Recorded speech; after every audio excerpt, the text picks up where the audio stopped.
I'm Chad from Chad DIY, and this is the greenhouse I built. In today's video, I'm kind of taking you through the steps in the process of doing it. So let's get started. All right, let's first go over the foundation that I used to build this greenhouse. Now, what you basically have here is a 6x6 roughly piece of concrete that I poured all the way around. So I started with, if you dig down here, there's gravel underneath. So I took my tractor and I scooped up all the grass that was here, got down to what we have as clay, just a little bit underneath the soil. And then I put compacted gravel, and then I formed up this concrete foundation. So this honestly was the thing I was kind of the most unsure about. What would be a good foundation for this greenhouse? Now, some people just use timbers, I guess, that you could connect to. I kind of wanted something nice and secure, so that's why I went with concrete. Now I live in Minnesota, so the frost line is like 6 feet down, so I wasn't going to do, you know, a huge footing basically, so something just on top. Now I did, in this pour, I used a ton of rebar. So granted, this concrete isn't that wide or that deep, but I'm hoping with the rebar everything kind of stays together. So I kind of went around with that concrete. I think it was about 32 bags of concrete. My wife and I just kind of mixed one at a time in a wheelbarrow, which is a lot of concrete to do, and I think we just took an afternoon to do it. So wasn't terrible, but quite a bit. So pour the concrete, kind of smoothed it out, and then if you can kind of see these anchor bolts, stuck some anchor bolts through it. And then how we finished off the floor, this is just bags of rock. We got it at, you can get a Home Depot, Menards. I can't remember exactly how many bags of rock, but quite a few. But I think overall it gives it a nice finished appearance. Now, this is kind of a greenhouse she shed kind of thing, so we're not really looking to plant stuff in the ground. If you want to, you definitely could, but that was kind of the mindset, is we wanted that nice rock foundation instead of just dirt. All right, so moving on to the walls of the greenhouse. So I basically just used regular 2x4 lumber. The bottom plate is pressure treated, that's attached to the concrete, and everything else is just regular 2x4s. Now, I don't know if this is controversial, if I should have used all pressure treated. Now what I did do is, so all these regular 2x4s are painted with the exterior black paint. So I'm hoping, I know it can get quite humid in greenhouses, so I'm hoping the paint and the pressure treated, and hopefully with the ventilation and everything, that the walls hold up pretty well. So basically you got, most of these are 2 feet on center. I did put some double plates here, and that was more to line up with the sheeting. So the sheeting is, or the plastic here, is 4 feet wide.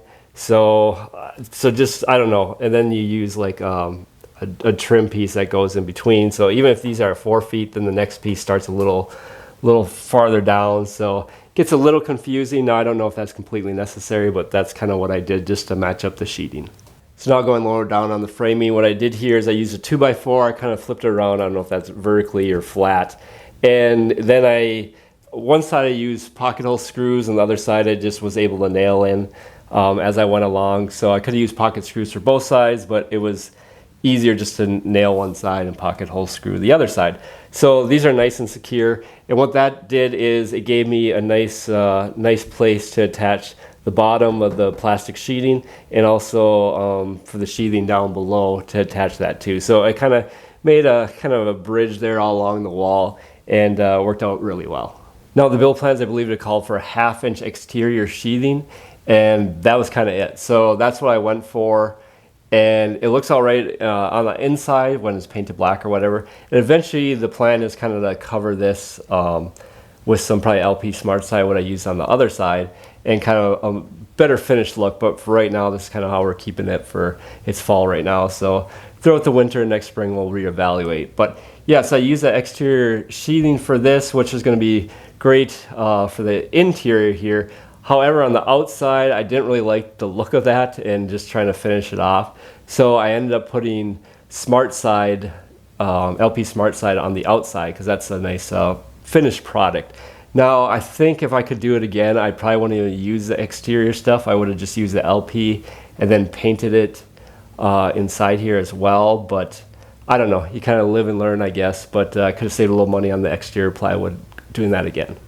All right, so looking up above with the rafters, now as you see the walls are 2 feet on center. The rafters are, well, they're not really trusses, but I put 16 inches in the center. And that was probably overkill.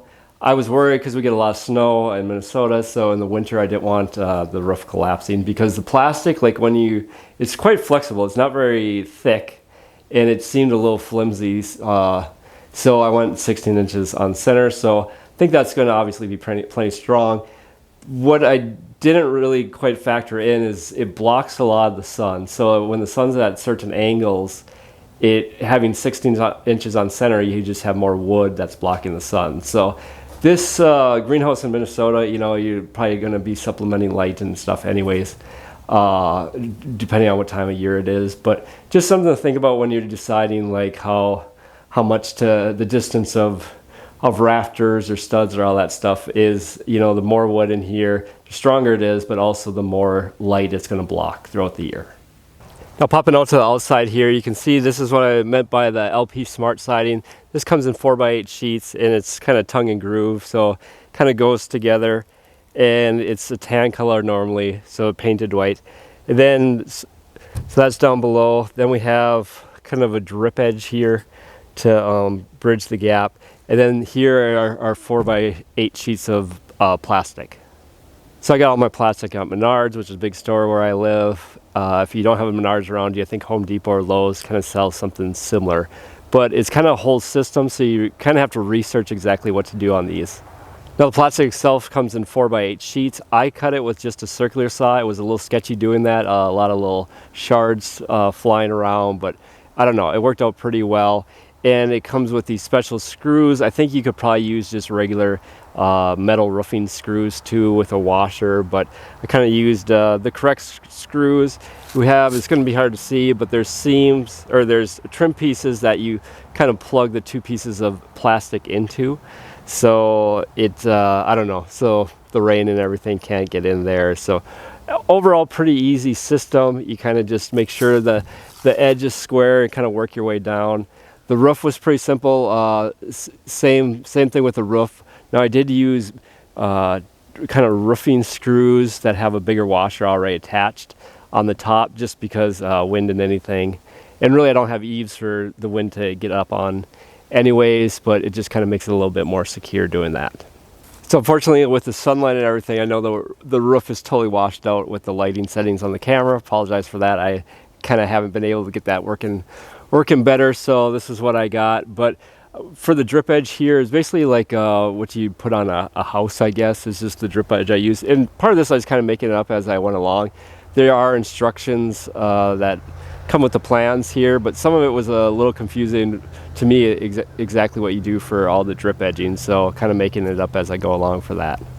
And so on the top of the roof, I just use a metal roofing ridge cap, basically it is. So I just kind of set on that. That was almost the hardest part of this whole project, is because once you get kind of to the center of that ridge cap, like I kind of had to, I don't know, lay and kind of crawl out in the center. And this stuff you really can't walk on. It's not strong enough, the plastic, so you kind of have to spread your body weight. So a little sketchy, but definitely manageable. As far as the door went, I just used a regular screen door. That's what the plans called for. It worked out really well. As far as the trim and everything, it just worked out better to kind of install the door backwards. So really this should be on the inside, but it really doesn't matter. It seems to be well protected anyway. So just a standard white screen door is all you really need for this. So last thing I'll show you on the exterior is the overhang for the two fans I have installed. So a greenhouse like this, it's 12 by 16, probably didn't mention that before, but 12 by 16 foot greenhouse. It can get really hot.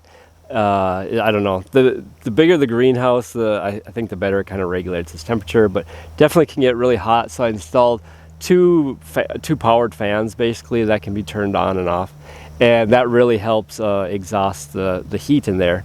And so I kind of wanted to overhang. I wasn't sure how to trim everything up, so basically I just have kind of a foot overhang. I just put some more greenhouse plastic on the top of that, and I'm hoping that it's going to do really well for when the snow comes. So here what those fans look like on the inside. Right now I just have them kind of rigged up to a power strip, so just turn the power on. Kind of loud, but they do a great job. Those louvers just automatically open up once the fans are going. Turn that off. And so they kind of just blow out the hot air. And we have a little temperature gauge to see the temp, 85 in here, a little warm. So, but yeah, perfect for a greenhouse. So those fans work great. I'll provide that link in the description down below, and yeah, 2 of them I thought better than one, and just in case one breaks or whatever. Now you can definitely get adapters where they are turned on and off by like the temperature, and so I looked into that. But the problem with that is with this greenhouse, it sucks so much air out that you kind of have to make sure you have, say we have the screen door. So if those fans are on, we have the screen door, at least the screen part is up. So because the more air you're sucking out, like it's got to be replaced by something, and so you're really pulling the negative pull on that without anything open. So basically, if it was set up on an automatic timer, we'd always have to have windows open too. And I don't know, it's just kind of easier just to kind of monitor it ourselves and turn it on when need be. All right, so one of the accessories I did add is this potting table. Now, this was basically almost entirely built with the what I used to form up the concrete footer. So kind of no wasted material there, but my wife kind of has it decorated a little bit, but really handy for her for potting and going into the next season. Now, something about a greenhouse is usually you kind of build in the summer, and you almost have to wait a year before you can really use it until the following spring. But she should be all set up with her potting bench. I think it's about 5 feet wide, and I just kind of made up as I went along with the build, but I don't know, pretty standard. It's got a bottom shelf as well, and it seemed to be working out really well for her. And so now here we get a little bit more into the she shed part of the thing than the greenhouse, and basically this is all for my wife. I just build things, and then she takes it over from there. So my job for kind of this greenhouse build is done, and she can enjoy it how she will. But so this table I built, it's just really simple. 2x6 material, and then it's just pocket hole screwed on the bottom, and then it's just a metal base that I actually had from, I got a stump grinder for my tractor, and it came with, it was protected by this metal frame, so I reused that metal frame, just slapped a wood top on it, and it worked out really well. Decent height, and then I think my wife just got some chairs on Amazon and kind of complete the look. So worked out really well. She can have her friends over and hang out in the greenhouse. So that kind of wraps up the video. Now, if you have any questions, please leave them in that comment section below. I just want to send a shout out to Anna White, who has the plans for this greenhouse. I'll provide that as a link as well. You calm down now. And so she really helped me. She has great plans I've used for years, basically building a bunch of stuff. So annawhite.com, I believe it would be, but I'll provide the link. And that's where I got the greenhouse plans. I basically just modified them a little bit to suit my needs. But once again, as always, I'm Chad from Chad DIY, and we'll see you on the next one.